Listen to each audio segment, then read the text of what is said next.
자, 이번 이야기는 시청자 아코님께서 또 오랜만에 찾아와 주셨습니다. 아코님의 무서운 이야기 출발해보도록 할게요.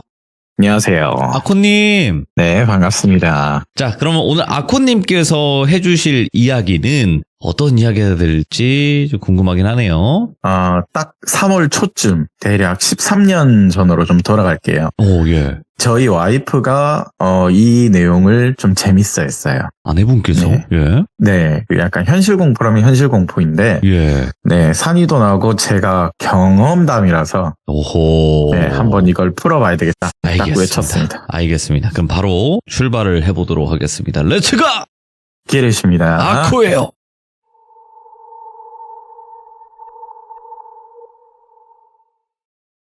오늘 사연은 저희 와이프가 이걸 풀어달라고 해서 한 번 더 이상한 종교 경험담이 생각이 났어요. 시기는 앞에 말씀드린 대로 2012년도 딱 3월 초쯤입니다. 저희가 살고 있는 지역 대구. 이 당시 제가 산이의 부탁을 받아서 돌비라는 친구, 이렇게 저랑 종교용품을 파는 거리가 있어요. 대구 시내 쪽에. 지금은 좀 많이 없어졌는데 그 당시는 그래도 꽤 있었는데 산이는 또 개인적으로 또 볼일을 볼 게 있어가지고 그때 당시 돌비는 좀 돈이 필요했던 시기라 심부름을 좀 하면 용돈도 챙겨주고 그랬거든요. 산이가 적어준 종이대로 불교용품이나 종교용품 이거 사고 저거 사고 용품을 막 쇼핑을 하고 있었는데 아무래도 종교 관련 용품을 판매하는 거리다 보니까 이상한 사람들도 가나 왔다 갔다 거리곤 해요. 저는 몇 번 봤거든요. 뭐 쉽게 말하면 심하다면 심한 종교에 빠져있는 신도들이라고 할게요. 네, 마지막으로 불교용품을 잔뜩 사고 나오는데 그때 당시 한 40대 중후반으로 보이는 아주머니께서 젊은 저희들을 보고 계속 약간 고개를 까딱이면서 지나가면서 이제 쓱 하는 말이 총각들 이런 거 왜 사는 거야? 젊은 총각 같은데? 뭘 그렇게 이거 비쌀 텐데 이런 거 사서 나와선 쓸데없는 짓들을 하냐? 마음 안에 하나님과 부처님 그리고 여러 신님들이 계시는데 굳이 막 이런 걸 산다고 해서 신앙이 깊어지고 복이 오는 게 아니다. 뭐 그런 말을 하길래 대뜸 돌비는 그냥 또 그러려니 멍하게 서 있고 저는 좀 당시 저 버릇이 있잖아요. 좀 장난기 발동하는 거 심심해서 아멘 그냥 그러고 말았거든요. 아멘 한마디 했는데 이렇게 막 드립을 치니까 이 총각은 개신교면서 이런 용품을 왜 사는 거냐? 이거 불교용품인데 이거 왜 사는 거야? 저한테 또 지목하면서 말하길래 그냥 저희 심부름꾼이지 특정 종교라 막 그렇게 심하고 믿고 그런 거 아닙니다. 저희 심부름 하는 겁니다. 이렇게 말씀드리니 아니 어찌됐든 이거 다 얼마치야? 딱 보니까 좀 꽤 나온 것 같은데? 대략 한 50만 원 좀 넘는다고 하니까 총각 그러면 내가 이 용품들 50만 원이라고 했으니까 내가 줄 테니까 잠시 우리 좀 따라와서 대화 좀 할 수 있냐 이러는 거예요. 저랑 또비는 당연히 괜찮다고 하죠. 속으로 느끼는가 또 이거 또 시작이구만 또 사인인가 뭐 이렇게 생각을 했죠. 왜냐면 대구 시내도 이때만 하더라도 걸어 다니면요 신도들이 되게 많아요. 뭐 이상한 종교부터 시작해서 되게 많거든요. 뭐 대화 좀 하고 뭐 조상이 뭐 뒤에 보이니 뭐 정말 많거든요. 지금도 있는데 일단 대화 좀 하고 또 커피를 사줄 테니까 꼬셔서 딱 이런 거다고 생각을 했는데 근데 이분은 조금 특이했던 게 뭐냐면 갑자기 딱 표정에서 저희를 읽은 것 같아요. 우리 사입이 아닌데? 사입이 아니라면서 먼저 딱 말을 하고 갑자기 가방에서요 5만 원짜리 4개를 꺼내더니 돌비한테 10만 원 저한테 10만 원을 주는 거예요. 이러면 믿겠냐고. 돈을 준다고? 일단 돈을 그냥 저희 손에 쥐어줬어요. 그때 당시. 예. 네, 10만 원씩 쥐어주고 이러면 믿겠냐고. 우리랑 딱 20분만 얘기하자. 여기서 멀지 않는 우리가 자주 가는 카페 있다. 거기 기도원 우리 근처이기도 하고 우리가 자주 가는 명찻집 그런 찻집 있으니까 가자. 딱 차 한 잔만 하자. 많은 것도 아니다. 20분만. 또 우리가 산다. 뭐 여기 돌아다니는 애들은 막 차만 얻어먹고 막 이상한 개소리하고 막 그러지. 우리는 안 그렇다고. 졸지예요. 저랑 돌비는 돈을 받은 입장이다 보니까 돌비도 근데 저만큼 장난기가 좀 많은 애거든요. 이 친구도. 호기심도 많고 산이가 한두 시간 조금 더 걸린다고 해서 그냥 시간도 때워야 되는데 대충 듣고 나오자 돈도 받았는데 딱 그렇게 눈사인을 주고 받았어요. 산이한테는 이리로 주소 테니까 오라 그러고 알겠다고 그럼 죄송한데 저희가 지금 손에 이거 용품들이 많아서 물건을 좀 차에 싣고 오겠다. 그리고 또 저희 친구도 한 명 오는데 그럼 여기 물건 싣고 거기 따라가겠다. 돈도 주셨는데 시간 때울 겸 저희가 승낙을 했거든요. 일단 저희 산 용품들은 차에 실어놓고 찻집이 근처라고 해서 한 분이 따라오셔서 저희 차 넣는 걸 보고 그분을 따라갔거든요. 왜냐면 저희가 도망갈 줄 알았나 봐요. 거기 근처로 가니까 기도원인지 교회인지 어떤 큰 건물이 있긴 있더라고요. 근처에 또 유명한 뭐 찻집은 모르겠는데 아무튼 찻집이 있어서 주차있는 곳에서 딱히 뭐 멀지도 않아서 차 한잔 마시면서 돌비랑 저는 무슨 드립을 칠까 궁금했어요. 시간 때워야 되니까. 들어보자는 식으로 딱 듣고 있었는데 무슨 이야기를 하나 들어봤는데 총각들 나이가 몇 살이냐 먼저 묻더라고요. 당시 20대 중반 이제 넘어가서 20대 중반입니다 이렇게 말하니까 돌비는 또 그 당시 석사였고 저는 취업한 지 딱 슈퍼루키 딱 그 시즌이었거든요. 둘한테 직업도 묻길래 저는 슈퍼루키고 얘는 석사라고 얘기를 하니까 혹시 총각 둘은 죽음에 대해서 어떻게 생각하냐 이렇게 묻길래 죽음이요? 왜요? 저희들 죽이려고요? 아니 그게 아니고 죽음이라는 게 뭐라고 생각하냐. 죽음이라 딱히 아직 젊어서 생각은 해본 적은 없다. 돌비나 저나 그 말을 하니까 그냥 제가 한마디를 던졌거든요. 어떻게 보면 무섭고 슬픈 거 아닐까요? 죽음이라는 게? 이렇게 말을 하니까 갑자기 입가에 미소를 띄우면서 그렇죠 총각들 슬픈 거죠. 죽음이라는 건 젊은 친구들도 죽음이라는 건 무섭고 슬프고 많은 감정 표현이 담겨있는 그런 단어이지 않느냐. 우리 40대 이제 50대로 넘어가는 우리 나이도 마찬가지라고 총각들하고 똑같아. 그럼 다르게 말을 할게요. 총각. 부활이라 뭐라고 생각해? 물어보더라고요. 부활이요? 죽어서 다시 태어나는 그런 부활이냐 제가 물으니 네. 맞다고. 앞에는 죽음이라고 생각하고 이제는 부활이라고 어떻게 생각하냐 그러길래 저는 부활이라는 단어도 딱히 생각해본 건 자 그때는요 제가 또 장난기가 발동을 했어요. 저는 부활이라고 그때 생각하는 건 한참 또 반복적으로 미쳐있던 애니 시절이 있었어요. 제가 생각하는 부활은 드래곤볼 7개를 모으면 부활을 하는 그런 만화가 있는데 예, 현생에는 그런 드래곤볼이 없는 게 아쉽네요. 제가 드립을 쳤어요. 이렇게 말을 하니 옆에 있는 돌비는 브라보 그러면서 저랑 하이파이브를 하고 막 같이 웃고 있었는데 이 두 분 아주머니는 웃지를 않으세요. 장난치지 말라 딱 이 표정이었거든요. 지금 장난치는 거 아니라고. 우리는 죽음 뒤에 그리고 슬픔 뒤에 부활을 경험한 사람들이기 때문에 그렇게 장난치지 마라. 딱 이 말 하길래 돌비가 에? 죽은 사람이 부활을 한 걸 봤다고요? 우리는 봤다고. 우리는 부활을 단순히 만화처럼 그리고 상상하고 그런 말 하는 거 아니다 총각들. 우리는 용화님이라는 세조님이 계신다. 그분 시키는 대로 했더니 정말 돌아가신 가족분이 다시 눈을 떠서 새로운 기적을 봤다고. 저는 딱 이 말을 하길래 생각을 했죠. 아씨 나 잘못 걸렸네 막 이거 있잖아요. 드디어 시작이구나. 이거 또 시간 때우라도 미친 신도한테 개쳐 물려가지고 큰일 났다 이 표정인데 돌비 표정도 딱 그 표정이에요. 근데 돌비는 저보다 또 그땐 장난기가 이후에 발동이 됐는지 뭐가 그렇게 재밌는지 어떻게 살아난대요? 부활했다면서요. 부활하셨으니까 어떻게 돌아가셨길래 부활하셨냐고. 되레 돌비는 막 그렇게 질문을 하더라고요. 앞에 있는 신도 아주머니 한 분이 궁금하죠. 그런데 어쩌죠? 우리가 약속했던 20분 정도 대화가 끝이 났네요. 우리는 정말 다른 사람이다. 이상한 사이비들을 꼬시는 그런 신도하고 다른 사람이다. 사기치는 것도 아니고 다단계식으로 포용하고 포교하는 그런 사람도 아니다. 앞에 말한 대로 딱 20분만 대화를 하면 약속대로 총각들이 아까 50만 원이랬지. 20만 원 미리 줬고 우리는 그 약속을 지키려고 한다.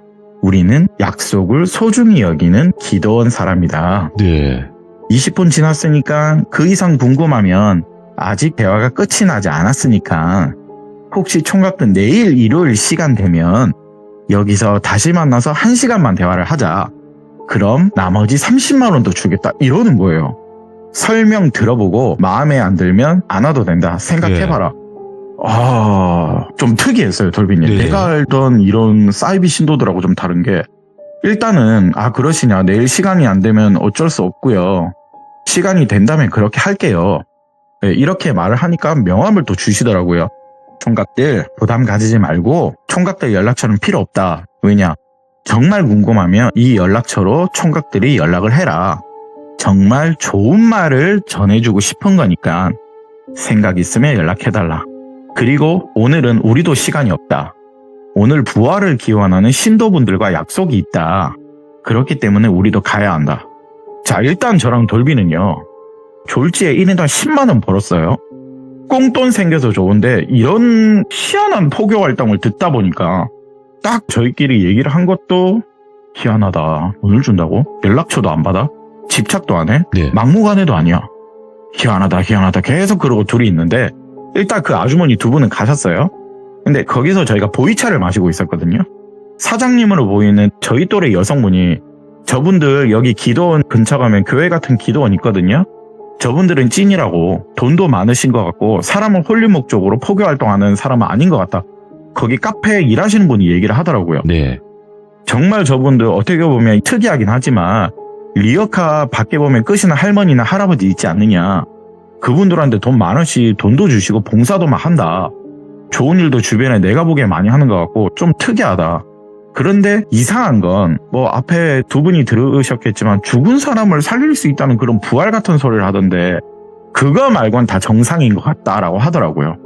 아, 그러시냐. 그럼 아까 기도원 뭐 대표라는 사람이 아까 무슨 세조? 용화세조? 뭐 그분은 염라대왕인가요? 죽은 사람도 부활시킨다고 뭐 그거 믿는 거 보니까 뭐 이런 제가 또 드래곤볼 드리블 치니까 카페 여성분도 깍깍깍 울더라고요. 자기도 그건 안다고. 아니 모르죠. 진짜 신인지.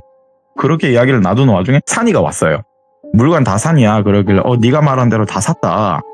야, 그리고 네 덕분에 우리 돈도 벌었다. 네 심부름 하다가 꽁돈 20만 원 생겨서 돌비랑 나눴다고. 산이는 그걸 듣고 그게 무슨 소리냐. 앞에 있는 내용들을 다 말을 해줬거든요. 그런데 산이가요. 듣는 와중에 혹시 아까 그 사람들 니들 본 사람 대표가 세조라고 안 하더냐 이러는 거예요. 너 그거 어떻게 알았냐고. 아직도 활동을 하시긴 하시나 보네. 이러는 거예요. 산이는 알고 있는 거예요, 이거. 너 이거 무슨 소리냐고. 활동? 돌비가 옆에서 궁금해서 닥달을 했거든요. 야, 아까 여기 근처 기도원도 있대. 근데 너 어떻게 하냐고. 그러더니 산이가 먼저 밖을 나가보재요. 기도원 있다고 하니까. 이리저리 둘러보니까 산이도 저기 기도원이구나. 산이 혼자서 또 중얼중얼 대요. 얘는 뭐 신기하면 지 혼자 막 중얼중얼대고 궁금하면 자기 혼자말 많이 하거든요. 저도 궁금하니까 야, 네가 아까 말하는 세조라는 사람 아까 아주머니들도 세조라고 하던데 너는 어떻게 하냐고. 저 기도원 알아? 계속 물어보니까 정확하게는 용화세조라는 법명이다. 조선시대요. 세조왕을 모시는 무속분이래요. 네. 뭐야 이건 또 이러고 있었어요.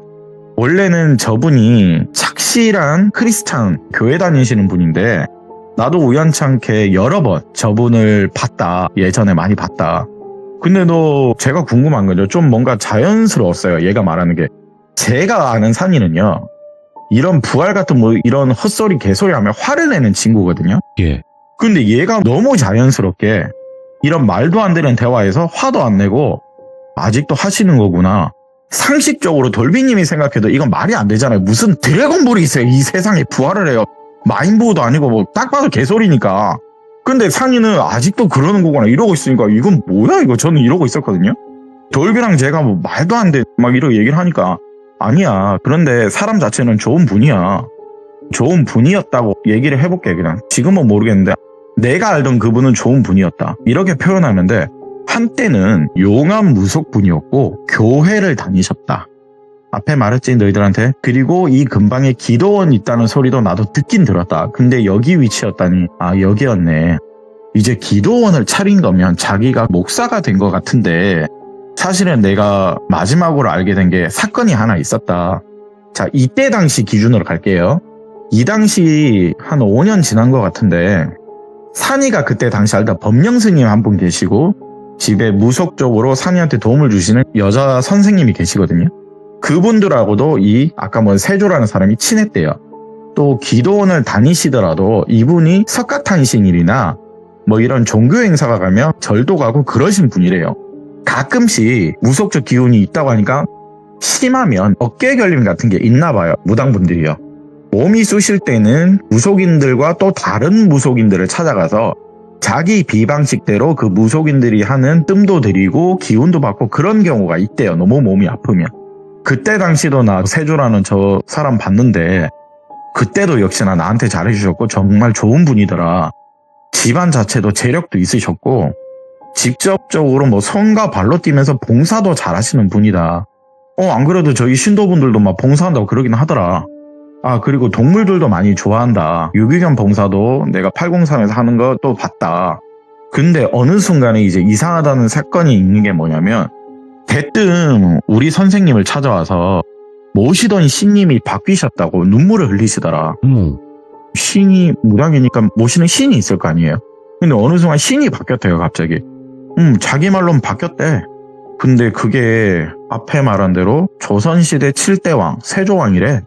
그 세조왕 귀신이 나와서 너한테 잠시 머물다 갈 거니까 대비해라 이렇게 나오셔서 말을 했단다. 그런데 무속인한테 죽은 왕이 와서 너한테 잠시 머물다 하고 이렇게 얘기를 하는데 일반적인 사람 입장에서는 왕이 귀신이 돼서 찾아온다는 게 기운이 엄청날 거 아니냐. 왕은 어찌됐든 선택받아야 되는 사람이니까.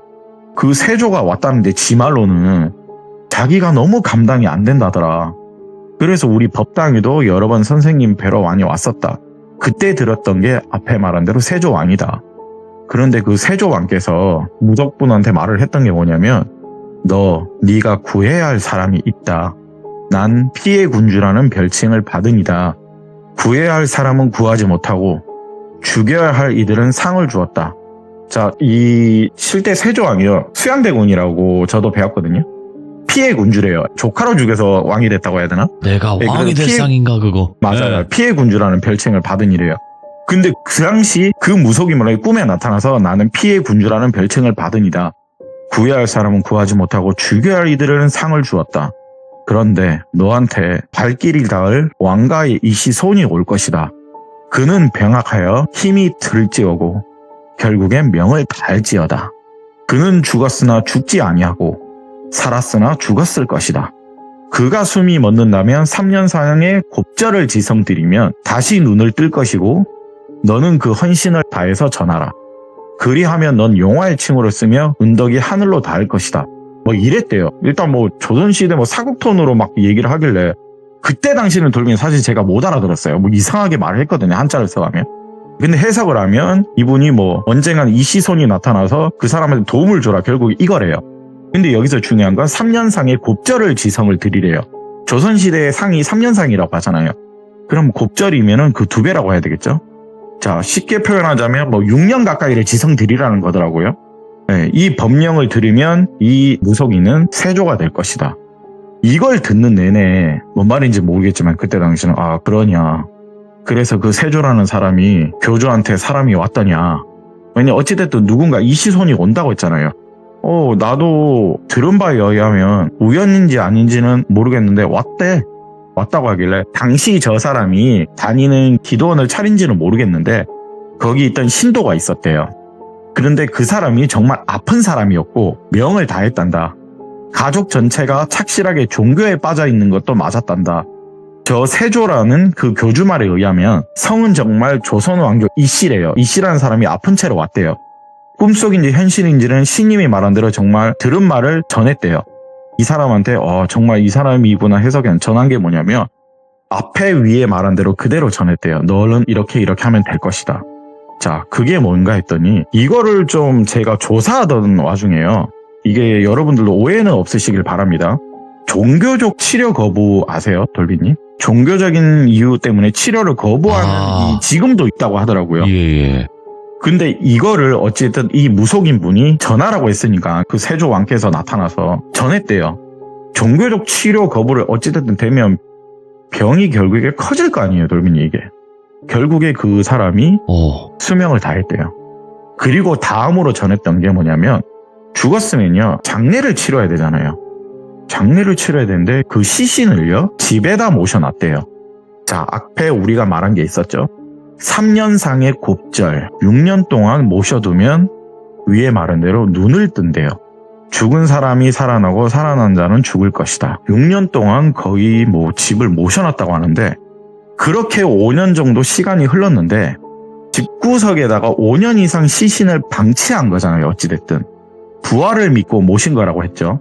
근데 이게요 저는 돌비님 찾아보니까 있더라고요. 정말 뉴스에 떴어요. 난리가 났었어요. 대구에요.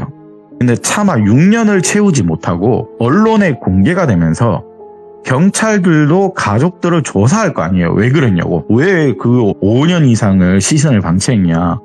그러다가 우리 선생님이랑 그 스님이 이게 기억이 나서 그 교주라는 사람한테 전화를 했더니 세조대왕께서 나한테 그렇게 하라고 시켰다. 앞에 말한 대로 그대로 전했대요.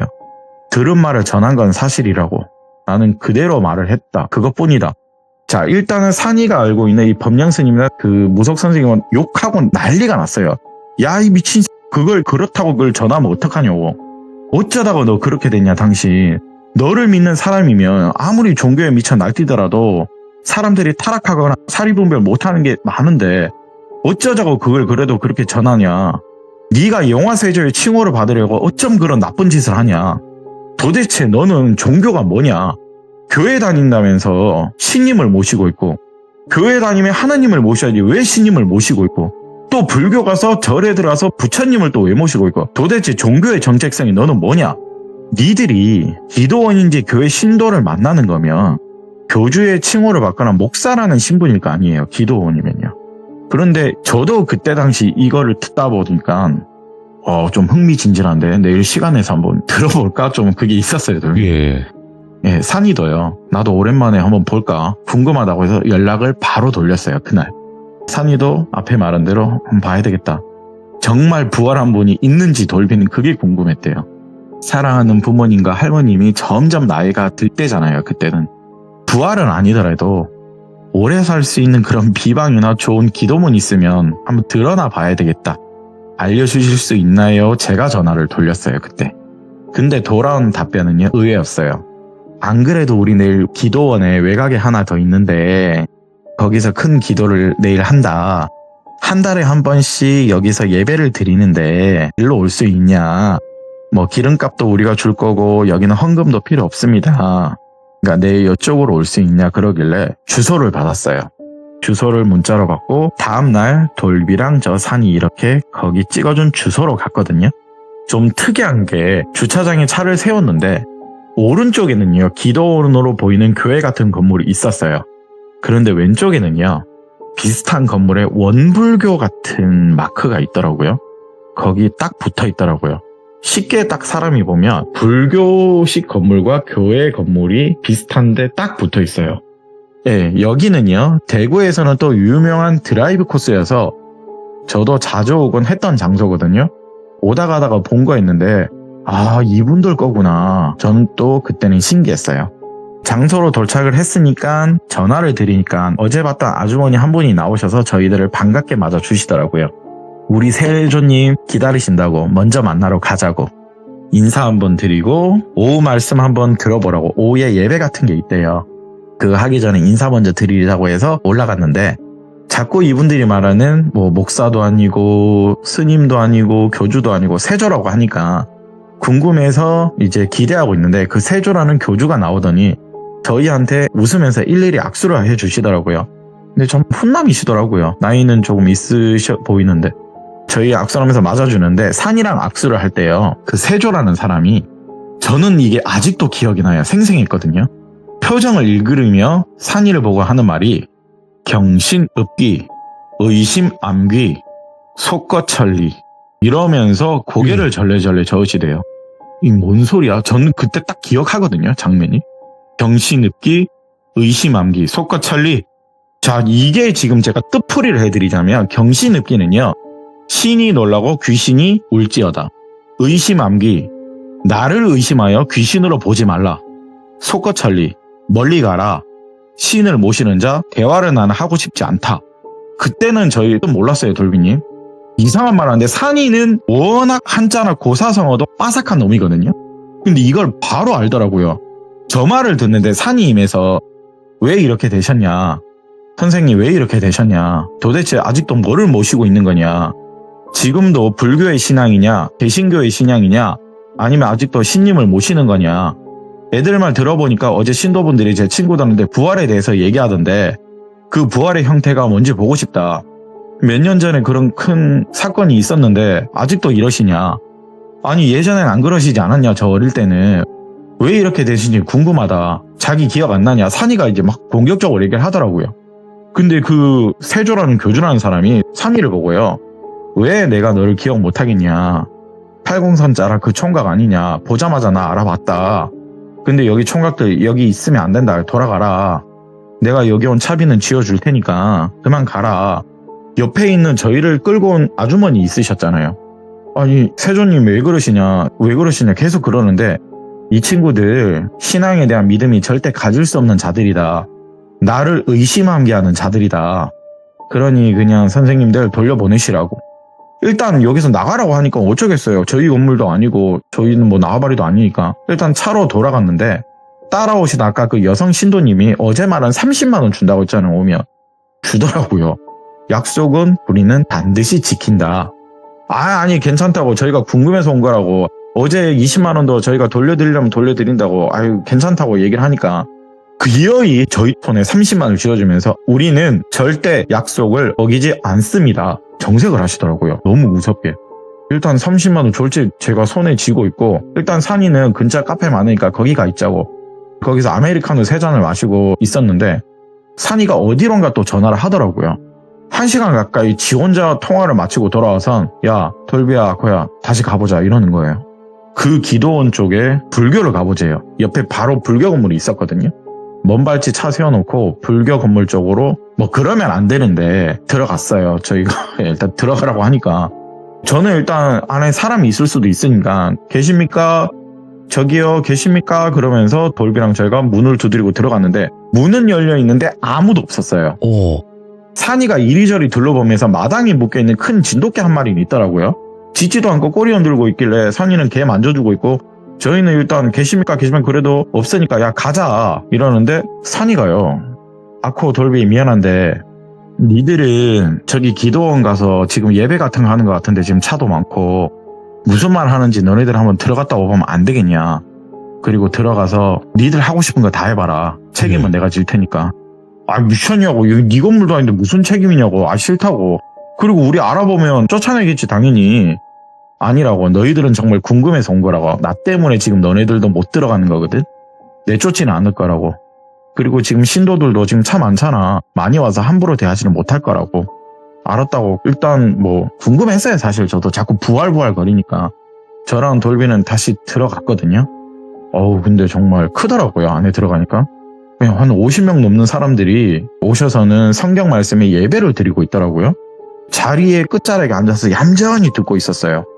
근데 정말 별말 아니었어요. 교회 목사님이 하는 그런 예배 있죠. 그걸 1시간 정도 듣고 있었고 막 찬송가까지도 부르고 그렇게 1-2시간 지나서 끝나는 시점에 기도 같은 걸 드리잖아요. 근데 여기서 좀 특이한 게 있었어요. 마지막 기도 같았는데 제가 당시의 기억을 다시 한번 되새겨 볼게요. 하늘에 계신 신이시여 우리는 또 한 명의 생을 구했으며 많은 분들의 은덕으로 하늘을 전했습니다. 감사 또 감사하여 병약한 박아무개 씨. 자 이름을 그냥 박아무개 씨로 할게요. 감사 또 감사하여 병약한 박아무개 씨도 하늘에서 굽어 살피어 주소서. 다시 눈을 뜰 수 있는 생을 부여하시어 주시옵소서. 이 자리에 그를 모시니 오늘 예수 그리스도께서 말씀을 전하옵니다. 아멘 이러는 거예요. 전 거의 기억해요. 그 장면이 기억나기 때문에. 뭐야? 대략 이런 기도가 끝나니까요. 단상으로 박아무개 씨로 보이는 사람이요. 가족들의 부축을 받으면서 힘없이 올라가더라고요. 거기서 그 세조라는 교주는 그 사람의 머리를 잡고는 교회 형태의 기도를 다시 한번 하는 거예요. 곧 하늘의 농부이신 아버지께 아무개 씨를 보낼 수 있으니 굽어 살피옵소서. 포도나무께 기여하여 다시 현생으로 보내주시옵소서. 아멘. 자, 저 말을 듣는 순간 저는 딱 하나 눈치를 챘거든요. 왜냐하면 저도 교회를 다닌 적이 있기 때문에 이거 보면 사이비는 맞는 것 같다. 근데 저도 이상한 건 있었어요. 네. 오늘은 예수 그리스도께 부탁을 한다. 교회에는요. 통칭 농부는 하나님이에요. 농부는 하나님이거든요. 성경에서. 포도나무는 예수님이에요. 그렇게 일컫는 말이거든요. 그리고 아까 산이란 들어간 불교 건물에서도 제가 물건들의 위치를 돌비와 봤잖아요. 이 주변을 다 봤을 때 교회 안에 아까 불교 건물에 뭔가 위치라고 해야 되겠죠. 물건들에. 뭔가 비슷했어요. 건물 자체도 뭔가 붙어있는 것도 이상한데 뭔가 비슷했는데 확신이 들었어요. 이거 위치는 분명 비슷하다.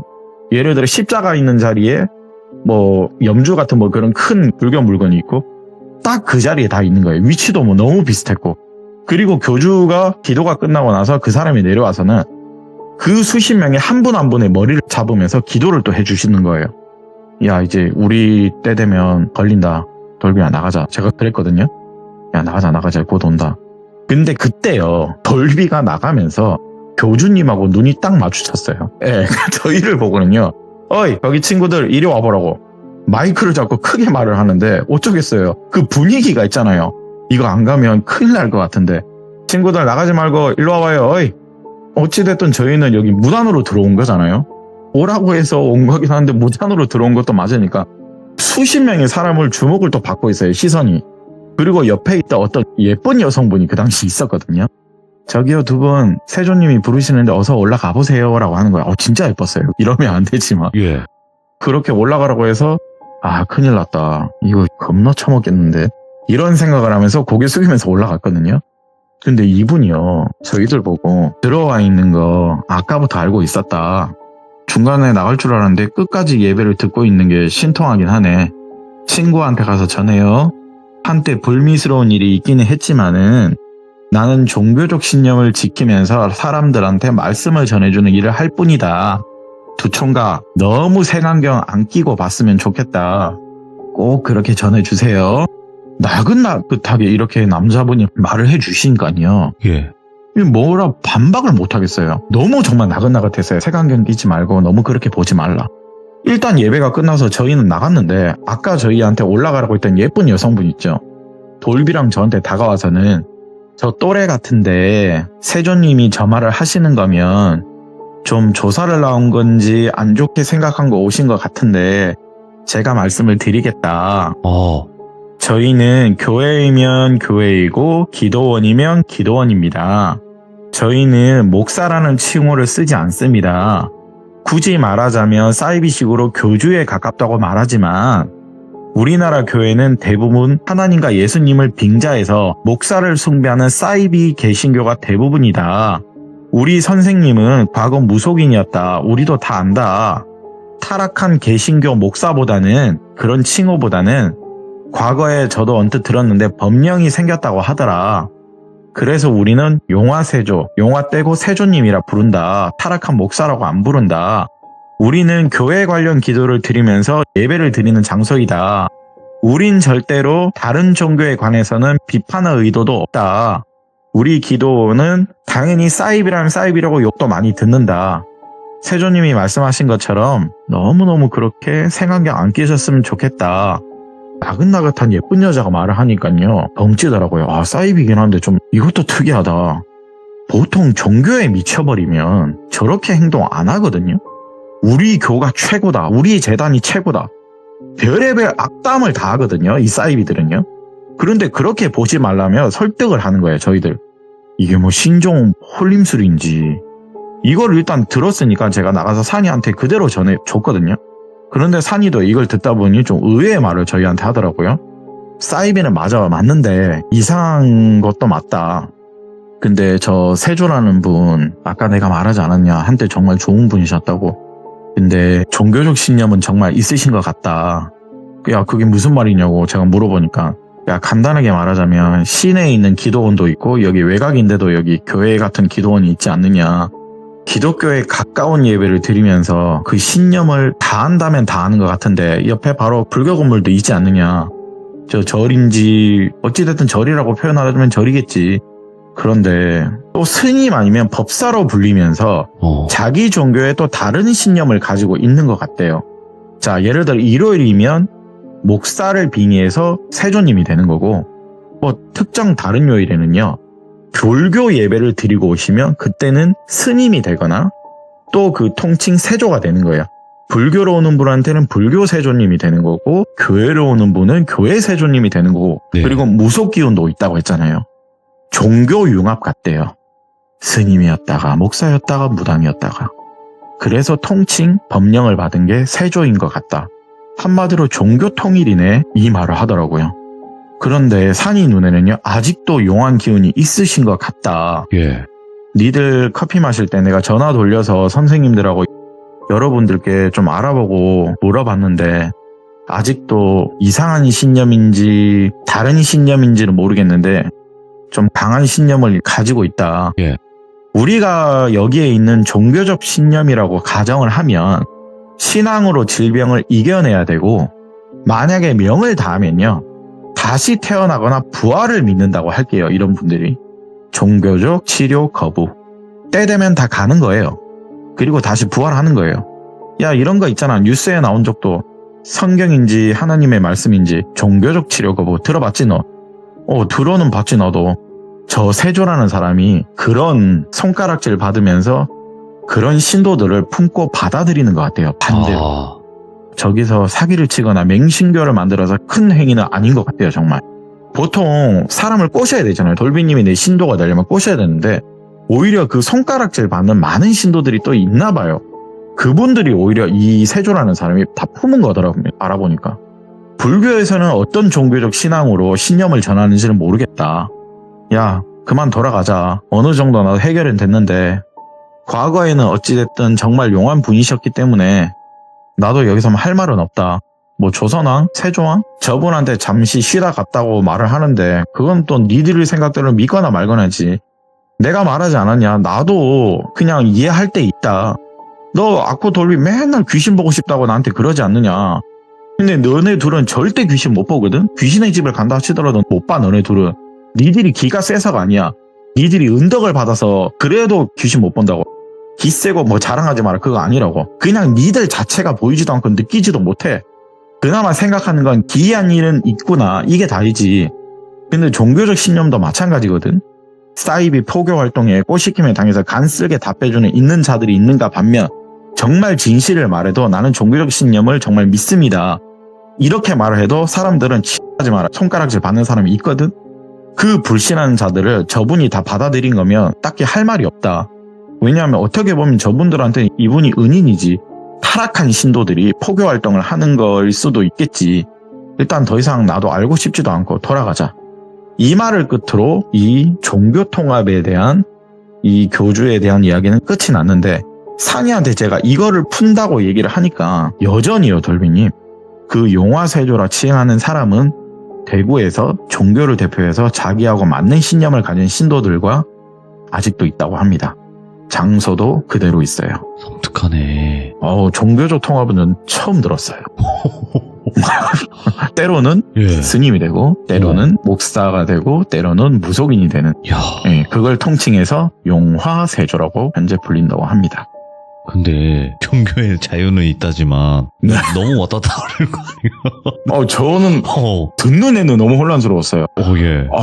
내가 불교면 옆에 불교 건물로 가야 되는 거죠.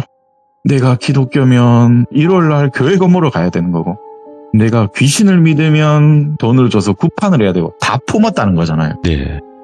참 세상에 특이한 사람이 있다고 하지만은 근데 이게 찾아보니까 진짜 뉴스가 있더만요. 돌비님 너무 놀랐어요. 오늘 아코님께서 또 현실공포 이야기를 들려주신 건데 일단은 이런 게 있다는 것도 놀랍기도 하면서 또 섬뜩한 부분이 분명히 있네요. 저는 정말 놀랐어요. 근데 아코님도 요즘 정신이 많이 없으실 것 같은데도 불구하고 이렇게 또 이야기 준비를 해주셔서 너무너무 감사합니다. 감사합니다. 네.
자, 이번 이야기는 시청자 탈출한 도비님께서 오늘 찾아와 주셨습니다. 이분도 평범한 삶이 아닌 좀 기구한 삶을 사셨던 것 같아요. 그 안에서 여러 가지 이야기들이 있을 것 같은데 어떤 이야기인지는 같이 한번 들어보도록 하겠습니다.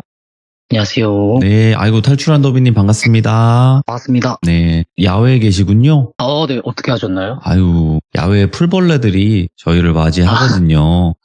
지금 학교 쪽에서 잠시 주차장에서 얘기하는 거라. 어휴, 이 밤에요? 예.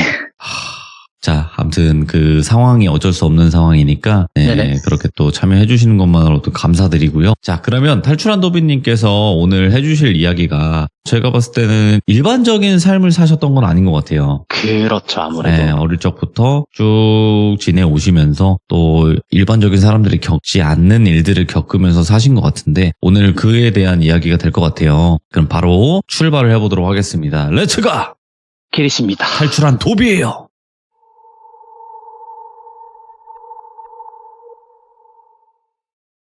이야기를 시작하는 데 앞서서 좀 말씀을 드리고 싶은 부분은 이게 어느 정도 배경 지식이 좀 같이 공유가 되어야 얘기를 들으실 때 좀 더 잘 몰입을 하실 수 있을 것 같기 때문에 오호. 말씀을 드리는 건데, 우선 저는 외가댁의 경우가 신줄이 내려온다라고 얘기를 하죠. 그래서 한 대에 걸쳐서 매번 무당을 이렇게 배출을 하시는 걸로 저는 얘기를 전달을 받았어요. 예. 근데 이제 문제는 제가 어렸을 때, 그러니까 외할머니께서는 무당 일을 하고 계시고 외할아버지께서도 비슷한 쪽 일을 하시는 거죠. 어떻게 보면 장의사라고 하셔가지고 시신들을 잘 닦아드리고 하는 일이다 보니 두 분이 좀 잘 만났다라고 표현은 할 수 있을 것 같은데, 그래서 거기에 관련된 무당과 관련된 이야기를 좀 드리려고 합니다. 예. 그래서 저의 어릴 때 얘기를 좀 드리자면, 이게 남들이 들었을 때는 그 옛날 일을 어떻게 기억을 하냐라고 충분히 말씀하실 수 있을 것 같다고 생각은 해요. 기억나는 사람들은 다 기억할 수도 있어요, 진짜. 그쵸. 예. 그래서 제가 한 4살 때를 기점으로 정확하게 기억을 하는 것 같은데, 어릴 때부터 사실 건강이 되게 안 좋았다라고 얘기를 하더라고요, 어머니께서는. 4살 때쯤 유치원을 가야 될 나이가 됐죠. 근데 제가 항상 매일매일이 아프다 보니까 그 아픈 통증 자체가 뭐 예를 들어서 이게 좀 잘 그려지실진 모르겠는데, 대상포진 걸려보신 분들은 아마 아실 수도 있어요. 그러니까 대상포진 걸렸을 때 바람만 스쳐도 아프거든요, 진짜. 근데 저 같은 경우는 그런 비슷한 고통이랑 바늘 같은 거를 촘촘하게 구성을 해가지고 온 전신을 다 찌른다고 보시면 될 것 같아요. 제가 어릴 때 건강이 너무 안 좋았고 4살 때부터 제가 정확하게 기억을 하는 거는 매번 고열에 시달리거나 어지럼증을 호소를 하거나 토를 하는 경우도 되게 잦았었고, 그러니까 신체적으로 건강하지 못한 상태다라고 이해를 해주시면 될 것 같아요. 그러면서 바늘로 계속 찌르는 고통을 느끼다 보니 어머니랑 아버지께서는 애가 상태가 안 좋아서 병원을 데리고 가야겠다.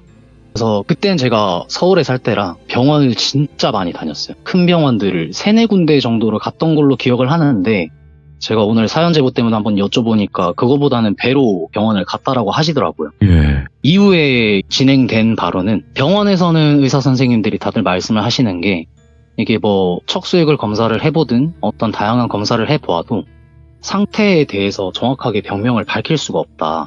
그리고 어떤 병원인지는 정확하게 말씀을 못 드리겠지만 동일하게 큰 병원 중에 그 의사 선생님 한 분께서는 한 번은 이거를 병원 쪽이 아니라 다른 쪽으로 생각을 해보셔야 될 것 같다라고 한번 넌지시 던져주셨대요. 근데 또 다행인 점은 저희 외할머니께서 무당직을 하고 계시다 보니 이거를 이제 어떻게 해야 되나 하는 찰나에 할머니께서 집으로 찾아오셨답니다. 그래서 저를 딱 보시고는 긴 말 안 하시고 데리고 가겠다 해가지고 저는 어린 나이에 할머니랑 할아버지랑 시골에서 지내게 되는 거죠. 지역 같은 경우는 제가 또 할머니께 여쭤봤는데 경북 영천 쪽에 시골에서 제가 3년가량을 지내게 되는 거였죠. 사실 외할머니께 끌려오다시피 해서 당장의 그 환경에 적응하는 것도 물론 힘들긴 하지만, 제가 어렸을 때부터 가장 이해할 수 없었고 힘들었던 부분은, 보통 어린 친구들이라면은 저녁을 먹고 부모님께서 일찍 재워주신다던가 하시겠지만 저는 일과가 딱 정해져 있었어요. 그 4살 때부터의 저희 일과는 아침에 일어나면 밥 먹고 점심을 먹고 낮잠을 되게 오래 자야 돼요. 그 낮잠을 자야 되는 이유는 새벽에 일어나서 어떤 일을 해야 되기 때문에 계속 재우시더라고요, 저를. 그래서 보통 오후에 점심을 먹고 낮잠을 자고 네. 일어나서 저녁을 먹고 다시 잠에 듭니다. 그러면 오후 11시 반이죠. 그러니까 할머니께서는 자시라고 설명을 해주셨는데 자시부터 축시까지는 너가 기도를 드려야 된다 라고 하셔가지고 첫날 사실 되게 황당하죠. 너무 피곤하고 지금 당장 잠도 오고 하는데 무슨 기도를 드려야 되냐. 사실 그 나이 때 기도라는 개념에 대해서 정확하게 인지를 못하고 있을 거고 네. 그러면 일단 기도를 드린다 하면은 누구한테 기도를 드려야 되냐라고 제가 한번 여쭤봤더니 할머니께서는 대상은 나도 모르겠다 라고 얘기를 하시더라고요. 오? 그래서 그게 무슨 말씀인지는 저는 사실 그때 당시 나이에는 이해를 못했죠. 그래서 할머니께서 친절하게 설명을 해주시는 건 할머니 신당에 들어가면 작은 공간이 있는데 그 공간에 접신물에 네가 물을 받아라. 그 접신물에 물을 받고 나서 거기서 무릎을 꿇고 자시부터 축시까지는 네가 살려달라고 기도를 드려야 된다 라고 하셔가지고 사실 그 나이가 기도를 드린다는 의미도 모르고 살려달라는 그 의미를 잘 모르잖아요. 그래서 살려달라는 게 뭐냐라고 했더니 몰라도 되니까 들어가면은 다른 생각 하지 말고 들어가서 계속 살려달라고 되뇌이면서 기도를 드려라. 열과 성을 다해서 네가 계속 드려야 괜찮아질 거다 라고 하시길래 일단 뭐 믿져야 본전이니까 사실 그때 당시에는 이해도 못하죠. 이게 무슨 얘기인지. 그래서 너무 피곤한 몸을 이끌고 들어갔는데 신당에 향도 피워두고 하잖아요. 네. 그 냄새가 사실 전 되게 달갑진 않았거든요. 근데 작게 마련해준 공간에 접시물을 뜨고 무릎을 꿇고 기도를 드리는데 이때 정말 되게 저는 신기하다고 생각을 했던 건 제가 할머니 댁을 오고 나서는 바늘로 몸을 찌른다던가 하는 것들이 사라진 건 아니지만 많이 좀 낮춰지긴 했어요. 근데 그 기도를 드리려고 무릎을 꿇고 딱 앉는 순간 몸이 정말 편안해지는 거예요. 그래가지고 우와 신기하다. 그러니까 무릎을 꿇고 있으면 무릎이 저리기도 해야 될 텐데 그런 걸 느낄 수도 없이 그냥 너무 이게 몸이 편하게 느껴지다 보니까 예. 기도를 한번 그러면 드려봐야겠다는 생각으로 잠도 안 오더라고요. 그 시간에. 정신이 너무 말짱해지기도 하고 아마 제 생각에 그 향 때문인 것 같은데 정신이 너무 말짱해지고 몸도 너무 괜찮아지니까 저는 되게 행복한 상태였어요. 그래서 이제 열심히 기도를 드리는 그 과정을 정안수라고 표현을 하시더라고요. 할머니께서는. 정안수를 드리고 열과 성을 다해서 기도를 드리는 거다. 몸이 괜찮아질 때까지 계속 하게 되는 거죠. 뭐 중간 과정들은 사실은 크게 제가 드릴 얘기를 제외하고는 큰 일은 없는데 유독 어렸을 때 할머니한테 많이 혼났던 이유 중에 하나는 할머니께서 가지고 계시던 법구에 제가 관심이 너무 많이 보였대요. 예. 그러니까 뭐 예를 들어서 방울이라던가 또는 뭐 오방기라던가 그리고 저희 할머니께서는 듣기로는 만신 할머니라고 얘기를 하시더라고요. 어른분들께서. 근데 작두를 타시는 분이셔가지고 그 신당 벽 쪽에 작두가 하나 있었는데 제가 그렇게 거기에 관심을 많이 가지고 손을 대려고 했다. 그래서 할머니한테 좀 많이 맞았던 기억은 있거든요. 그래서 그런 일과들을 계속 지내고 있었던 거예요. 몇 년을. 근데 정말 하루도 빠짐없이 기도를 드릴 때만 되면 몸이 너무 편해지기도 하고 신체적으로 정신적으로 너무 괜찮아지다 보니까 오히려 뭔가 기도를 드리는 순간이 될 때마다 뭔가 기대가 된다거나 오늘도 좀 행복해질 수 있다거나 라는 생각을 가지고 어떻게 보면 좋은 마음으로 기도를 드리러 간 거였죠. 그래서 이런 과정들이 이어지다가 어느 날 제가 한 2년 정도 진행이 됐을 때였을 거예요. 제가 외할머니 댁에 3년 정도 있었는데 2년 차 때쯤에 할머니께서 아무래도 외부로 일을 많이 다니시다 보니까 예. 할아버지랑 있는 시간이 되게 많았었고 할아버지께서는 사실 말주변이 많이 없으신 분이셔서 말을 붙인다거나 하기가 좀 힘든? 근데 또 그때 당시에 시골 마을에 저 혼자 어린아이다 보니까 주변에 만날 친구도 없고 그래서 저는 뭐 마을 회관이나 할아버지 작업실이라고 하죠. 영안실 쪽에서 할아버지 옆에서 뭐 일을 조금씩 도와드리거나 하는 그런 일들을 했었어요. 그래서 이거를 어떻게 설명을 드려야 될지는 잘 모르겠는데 이게 시기가 정확한 게 아니어가지고 그래서 그런 일과들을 보내다가 할머니께서 외부에 굿을 하러 가신다라고 하시더라고요. 근데 그때 당시에 저한테는 할머니가 외부에 좀 나가서 오래 있다 올 거니까 할배 야 좀 보고 네.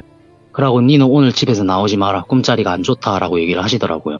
그래서 뭐 할머니 늘상 저한테 주의를 주는 말씀을 많이 하셨으니까 알겠다 하고 그 집 앞에 또 키우는 개가 있었거든요. 그때 집에서는 똥개라 불렀던 것 같은데 그 강아지 종류가 진돗개 있잖아요. 하얀 백구. 그래서 이 백구랑 계속 뭐 놀다가 할아버지께서 점심 차려주셔가지고 점심을 챙겨 먹고 늘상 이제 또 낮잠 자야 되는 시간이 되다 보니 낮잠을 딱 자러 들어갔죠. 방에 들어가서 잠이 한 30분 안으로 들었던 것 같아요. 그 나이. 근데 이때부터 좀 신기했던 건 잠에 들었는데 꿈에서 제가 그 방에 누워 있는 거예요. 그래가지고 내가 지금 자고 있는 것 같은데 왜 뭔가 여기 익숙하지 해서 주변을 둘러보니까 할머니 할아버지랑 같이 자는 그 방이 맞더라고요. 그래서 나 다시 자야 되는데 하고 누우려니까 막상 또 눕지는 못하겠고. 근데 제가 신당에 들어가고 기도를 드릴 때 몸이 좀 아예 안 아파진다라고 말씀드렸잖아요. 그때 뭔가 그냥 방에만 있는데도 몸이 너무 괜찮길래 몸이 너무 가볍다. 왜 이렇게 가볍지? 하고 주변을 둘러보다가 그때 당시에는 이게 그거라고 직감은 못했어요. 그러니까 지금은 정확하게 설명할 수 있는 건 그건 유체 이탈이었다라고 말씀을 할 수 있는 거죠. 그러니까 제가 눕지는 못하겠고 몸은 너무 가볍고 주변을 둘러보다가 바닥을 봤는데 제가 자고 있더라고요. 예.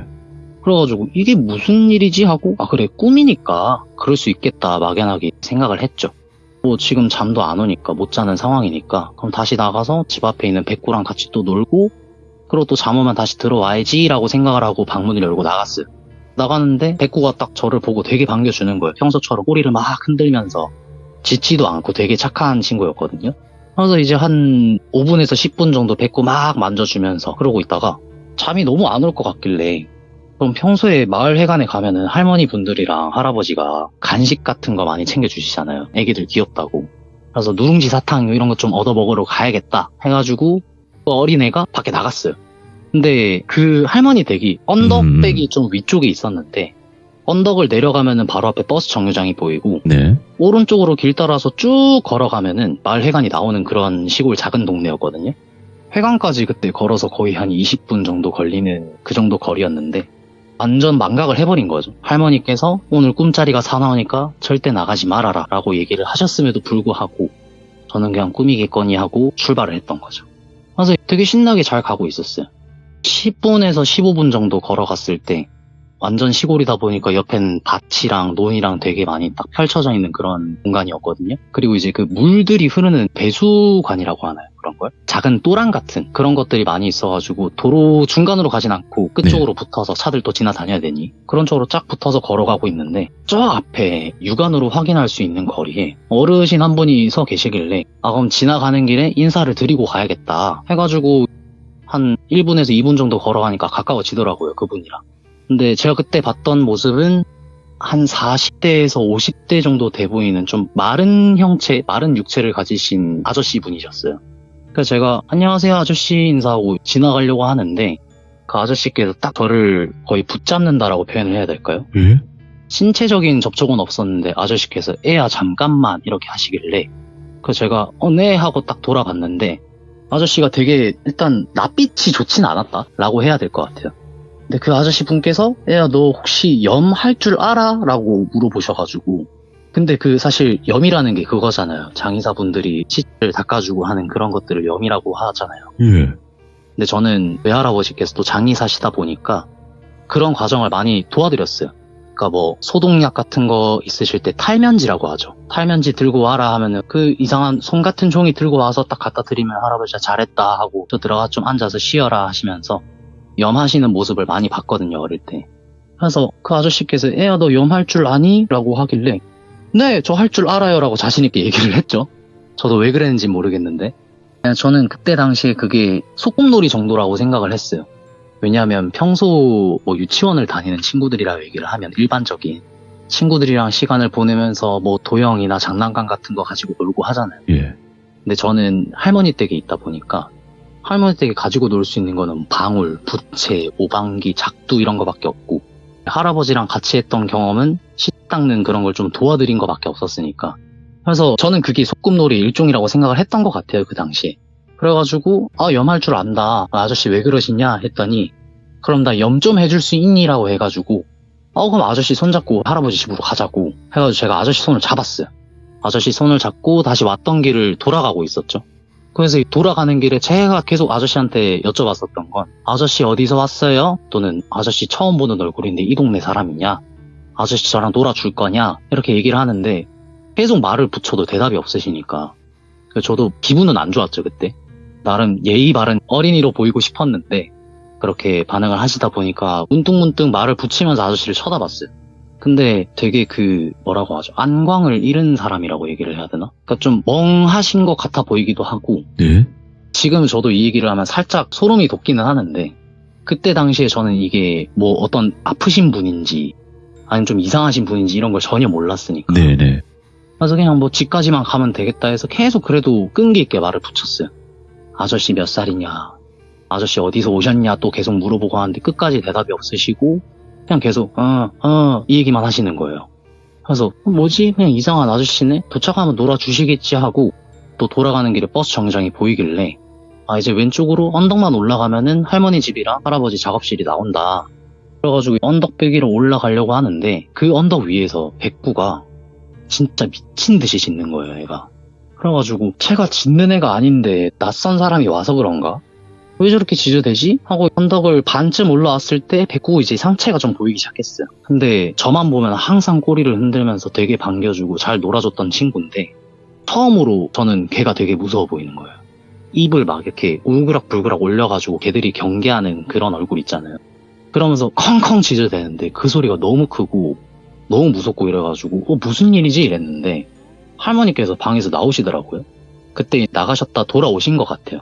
할머니께서 나와가지고 이 똥개 새끼가 왜 이렇게 시끄럽노라고 하시는데 딱 그 입구 쪽을 보시더니 할머니께서 완전 화가 나신 모습으로 점점 다가오시는 거예요.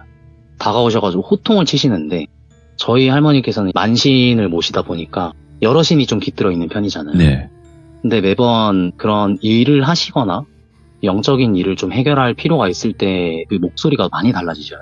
그러니까 성별은 할머니신데 예. 신이 들어왔다라고 얘기를 하죠. 몸을 빌려서 얘기를 하는 그때마다 할아버지 목소리가 나와요.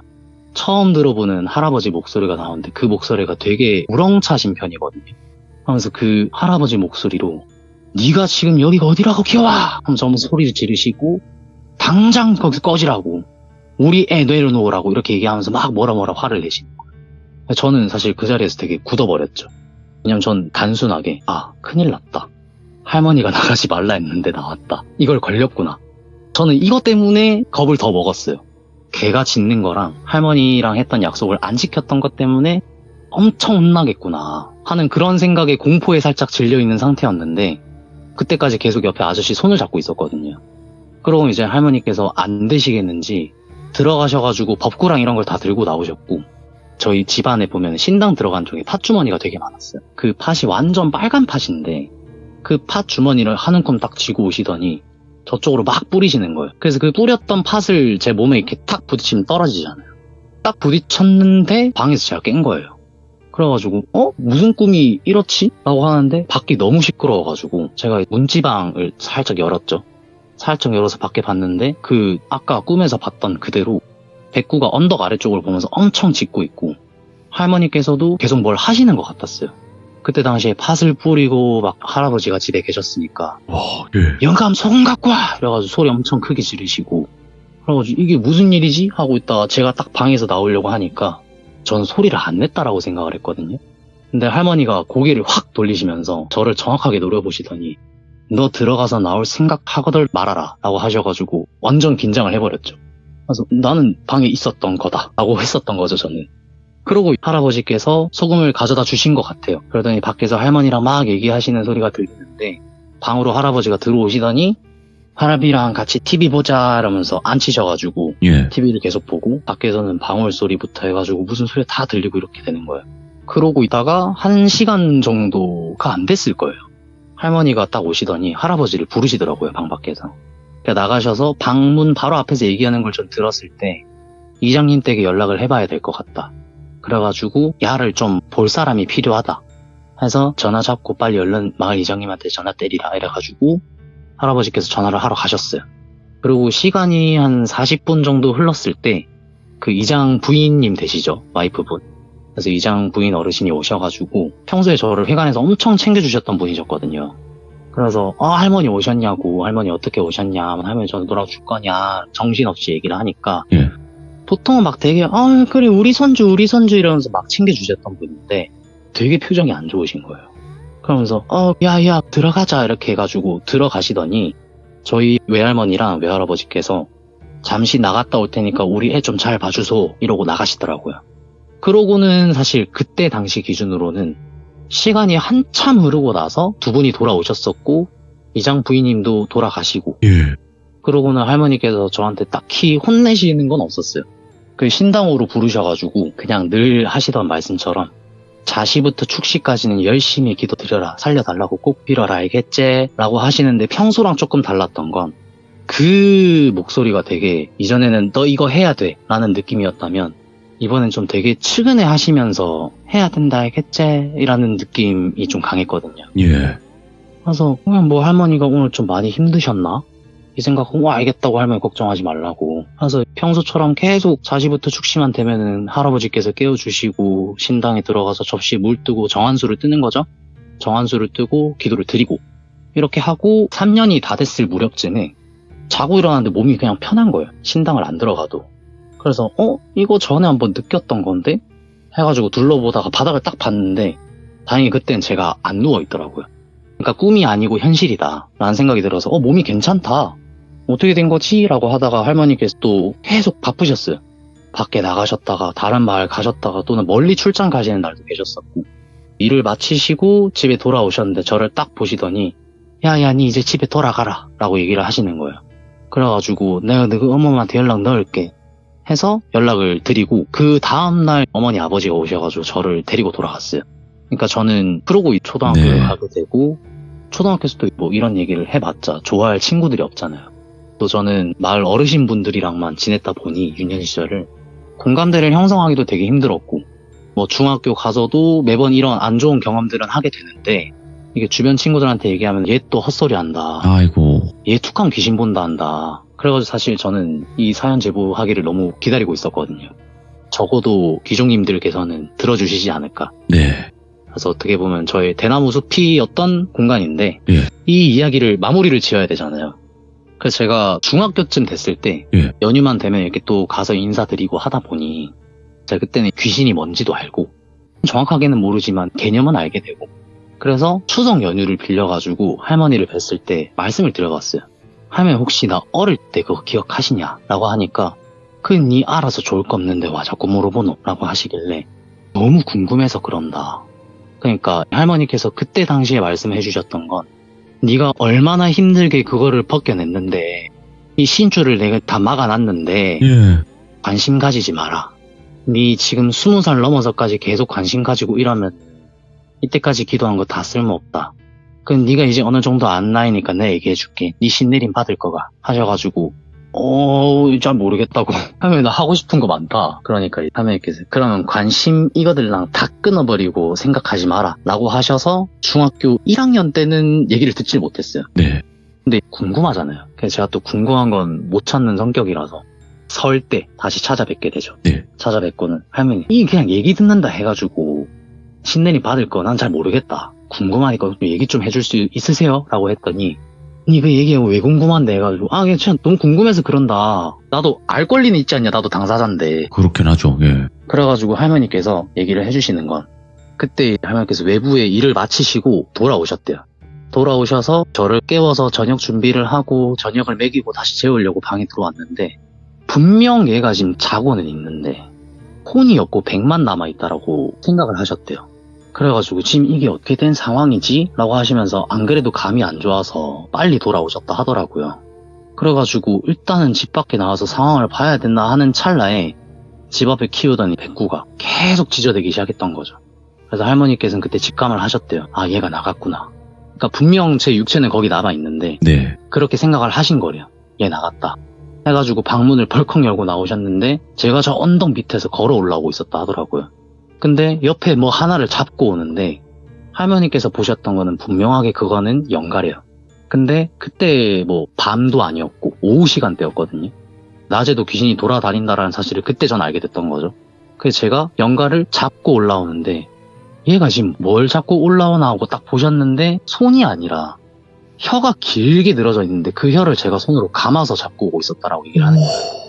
그래서 할머니께서는 얘가 지금 감긴 건지 감은 건지를 모르겠다.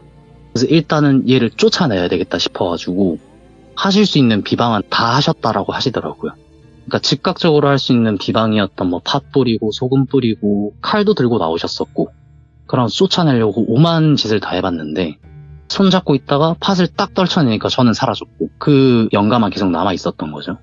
그래서 할머니께서 직감을 하셨던 건 얘가 지금 우리 애를 피해를 끼치려고 온 건 아닌 것 같은데 뭔가 상황이 좀 이상하게 흘러가는 것 같았다. 네. 그래서 일단은 본인 당사자께서 직접 확인을 하셔야 될 것 같았대요. 그래서 일단은 당장 애를 볼 사람이 필요하니까 할아버지한테 이장님 댁 연락해가지고 이장 부인님 한번 오시라 해라. 그래서 얘를 보게 해놓고 같이 갑시다가 된 거예요. 그래서 이장 부인께서 오시다가 또 이거는 이장 부인님 얘기를 전해 들은 거래요, 할머니께서. 예. 전화가 오셔가지고 안 그래도 저를 너무 좋아하셨으니까 또 뭐 며칠 만에 또 한번 애 보러 가야겠다 해서 걸어오시는데 그 할머니 댁에서 마을회관까지 가는 거리가 도보로 20분이 걸린다 했잖아요. 근데 중간중간에 굴다리가 되게 많아요. 그 굴다리가 밑에 계곡이 좀 흘러 지나가고 좁은 도로로 있어가지고 왕복 2차로인 거죠. 이런 도로인데 할머니 댁부터 마을회관까지 굴다리가 총 3개가 있고 그중에 두 번째 있는 굴다리가 제가 알기로는 한 4m에서 5m 정도 됐던 걸로 알거든요. 네. 근데 걸어오시는 길에 밑에서 연기가 자꾸 올라오고 있어가지고 이 동네는 계곡에서 취사행위가 안 된다라고 하시더라고요. 그래가지고 이 어떤 미친 양반들이 와가지고 지금 이러고 있지 밑을 딱 확인을 하셨는데 차가 하나가 전복이 돼가지고 거기 떨어져 있었다라고 얘기를 하시는 거예요. 그래서 그 이장 부인님께서 내려가서 확인을 해봐야겠다. 옆에 또 산길 쪽으로 틀어서 가면은 만만한 경사가 나오거든요. 그래서 그쪽으로 돌아서 내려가서 차를 확인을 해봤는데 사람이 있었다라는 거예요. 그래가지고 이거 어쩌냐, 이거 얼른 사람을 깨워서 꺼내든가 해야 되겠다 해가지고 막 문을 두드리고 이 양반아 좀 나와 보이소라고 하셨는데 이미 이 세상 분이 아니셨던 거죠. 그래서 그거를 보시고 너무 깜짝 놀라서 엉덩방아를 찍으셨대요. 예. 어쩐지 마을 회관을 몇 번 안 나오시더라고요. 그때 우선은 얼른 지금 저희 외할머니 댁으로 와야겠다. 와서 상황을 설명을 해야겠다.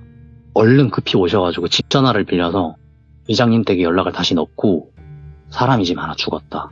경찰 불러야 된다. 해서 경찰을 부르고 저희 외할머니랑 외할아버지께서는 출발을 하신 거죠. 그래서 그 뒤로 사건이 처리가 되는데 이 경찰분들 말로는 음주운전 하신 것 같다. 음주운전을 하셨는데 이게 굴다리 밑으로 확 떨어지다 보니까 저희가 안전벨트를 하잖아요. 맞죠. 이게 안전벨트가 쪽으로 이렇게 조금 올라와가지고 그대로 걸려 있었던 거예요. 그래서 경찰분들이 얘기를 하는 거는 음주운전으로 사고가 나서 돌아가신 게 아니고 경황이 없으시니까 술이 너무 되어 있으시니까 떨어지시고 그대로 주무셨다 질식사하신 것 같다고 해가지고 실제로 혀가 조금은 나와 있는 상태였대요. 저희가 뭐 혀를 길게 뺀다 해도 많이는 안 나오는데 이 혀의 구조 자체가 안쪽까지 많이 연결되어 있더라고요. 그래서 이게 조금은 많이 나와 있는 상태였다. 그래서 할머니께서 기억하시기로는 제가 그 영가에 혀를 끄집어 잡고 이렇게 올라오고 있었다 했잖아요. 이제 이해가 되네. 네. 그래서 저도 그 얘기를 딱 들었을 때는 예. 아 그래 귀신인 건 알았는데 이게 이분이신 거는 전혀 몰랐던 거죠. 얘기를 안 해주셨으니까. 그래가지고 그때 당시에 경찰분들이 인계하시고 또 알고 보니까 옆마을 분이시더라고요. 그래서 원래도 음주를 되게 좋아하셨었고 그러니까 음주운전을 절대 하면 안 되지만 뭐 일이 있으셨던 것 같아요. 네. 그래서 그렇게 좀 안타깝게 돌아가신 분이 계셨고 제가 아무래도 이게 집안 자체가 신줄이 내려오다 보니 나간 길에 모시고 온 거지 않을까. 그리고 그분도 알아보셨던 것 같아요. 그래서 아무래도 외할머니께서 저는 사실 잘 모르겠는데 아름아름 알아서 찾아오시는 분들이 되게 많더라고요, 집에. 원래 찐무당 분들은 그렇게 찾아와요. 네. 그래서 네, 진짜예요. 그럼 뭐 매번 나와보면은 또 모르는 가족분들이고 이러니까 어떻게 찾아오시지 했는데 할머니께서는 주변인들한테 연락을 받아서 도움을 구하더라. 그래서 내가 주소를 줬다라고 하시더라고요.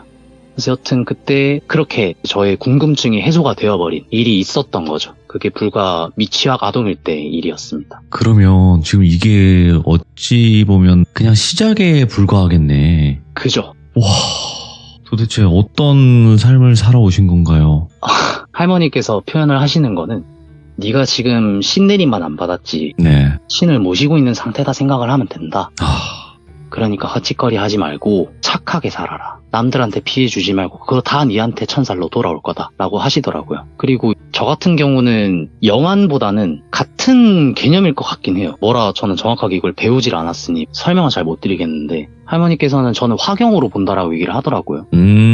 비슷한 거죠. 네. 네. 그래서 또 여쭤보니까 영안이 6감이면 화경은 7감이다라고 얘기를 하셔가지고 와. 그러면은 더 좋은 거냐라고 했더니 좋고 나쁘고가 어딨냐고 불편한 거지라고 하시면서 그쵸. 그래서 저 같은 경우는 사실 귀신을 직접 목도하게 된 경우는 이번 이야기랑 대학교 때 그리고 또 중학교 때 총 3번밖에 없고 나머지는 좀 느껴진다거나 보통 제가 느껴진다 했을 땐 거의 들어맞더라고요. 이게 영화는 그 귀신이 있는 현장에서 보는 거잖아요. 그쵸. 근데 화경은 그게 아니니까 더 네. 힘들 수 있죠. 네. 그냥 가만히 뭐 예를 들어 게임을 하고 있어요. 예를 들어. 근데 갑자기 화경으로 보이면 지금 내가 뭐가 이거 개인적인 일을 즐기고 있는데 그죠. 왜 나한테 이런 게 보이는 거지? 라는 생각을 안 할 수가 없을 것 같아요. 그쵸. 근데 오늘 탈출한 도비님 아마 본인도 알고 계셨을 거예요. 내가 여기서 돌비공포 라디오에서 용기 내서 이렇게 시참을 하게 되면 내 이야기도 분명히 많은 사람들이 공감을 해주시고 이해해 주시려고 하시겠지? 라는 생각을 네. 안 하실 순 없을 거예요. 그죠. 대한민국에서 이만한 곳이 없거든요. 맞습니다. 진짜로. 최고의 근데- 플랫폼이지 않습니까? 근데 일단은 도비님께서 지금 현재 그러면 뭐 무당을 하고 계시거나 전혀 그런 거 상관없는 직업을 하고 네, 계신 그죠. 거죠? 저는 지금 체육교사 준비 중인 상태라. 체육교사. 네네. 정말 다행인 거는 지금까지는 잘 할머님이 바라시는 대로 되고 있구나 하는 생각이 들어서 맞습니다. 너무너무 다행인데 할머님이 그러셨잖아요. 이런 데 관심 가지지 말라고. 절대 그런데 그거는 당연히 조부모님의 마음이니까 그러는 거고 그죠. 직접 이런 걸 겪다 보면 관심을 안 가질래 안 가질 수가 없는 거죠. 맞습니다. 이 굴레 거의 무한 굴레. 하지만 탈출한 도비님께서 오늘 용기 내주셔서 이야기를 해주신 만큼 다른 비슷한 일을 겪고 계신 분들에게 큰 용기가 될 거라고 생각을 해요. 그리고 말씀을 굉장히 잘하시는 분이기 때문에 앞으로도 여러 번 있으신 일들을 이야기해 주실 것 같은데 맞을까요? 아니면 뭐 오늘 오시고 안 오실 건가요? 저는 계속 이제 시간 되시는 대로 불러와 주시면. 제일 무서운 감옥 중에 저희 또 돌비공포 라디오 감옥이 있어요. 알고 있습니다. 들어올 때는 웃으면서 들어오더라도 나중에는 이렇게 막 감겨 있거나 묶여 있거나 이런 곳이 있는데 아무튼 탈출한 도비라서 조금 쉽게 다시 가둘 수는 없겠지만 네네. 그래도 저는 노력을 하도록 하겠습니다. 아무튼 너무 감사합니다. 네, 감사합니다. 네. 네, 들어가십시오. 네. 레전드 한 분이 찾아오셨습니다. 네, 제가 분명히 일반적인 삶을 사신 분이 아니라고 말씀을 드렸고, 이분께서 제가 느끼기로는 살짝 백목님 스타일, 그 목소리나 이제 화법이 살짝 사투리가 섞여 있는 것도 살짝 뭔가, 백목님 스타일이네. 젊은 백목님 스타일. 요런 느낌을 좀 받았거든요. 그래서 앞으로 탈출한 도비님께서 얼마나 또 다른 섬뜩한 일을 겪으셨을지는 같이 한번 확인을 해주시면 좋을 것 같아요. 시청해주신 모든 분들 감사드립니다. 고맙습니다.